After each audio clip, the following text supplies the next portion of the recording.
আসসালামু আলাইকুম সবাইকে। আজকে ভিডিওতে আমি একটা ক্রাফট বানিয়ে দেখাবো। কিছু ওয়েস্ট জিনিস দিয়ে ক্রাফট বানাবো, যেটা সবার ঘরেই থাকে। তো আমি একটা ফেলানো জার নিয়েছি, জ্যাম জার, যেটা আমার ঘরে ছিল।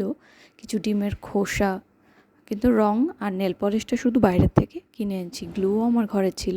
আপনাদের ঘরে যদি গ্লু না থাকে তাহলে আপনারা কিনে আনতে পারেন, এবং যে কোনো গ্লু ব্যবহার করতে পারেন, সমস্যা নেই। কিন্তু আমি ফেভিকলের গ্লুটা ব্যবহার করেছি।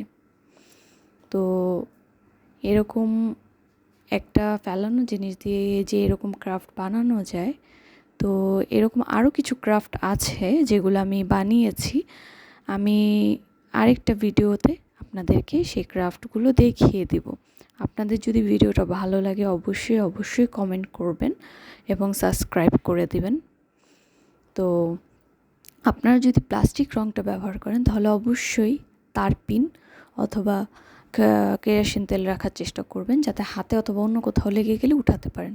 আমি প্লাস্টিক রঙটা ব্যবহার করেছি গ্লেজের জন্য, দেখতে সুন্দর লাগে।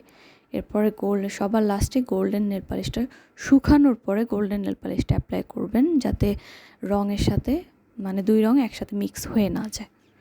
তো সবাইকে ভিডিওটি কেমন লাগলো অবশ্যই কমেন্ট বক্সে জানাবেন। আসসালামু আলাইকুম সবাইকে, ভালো থাকবেন সবাই।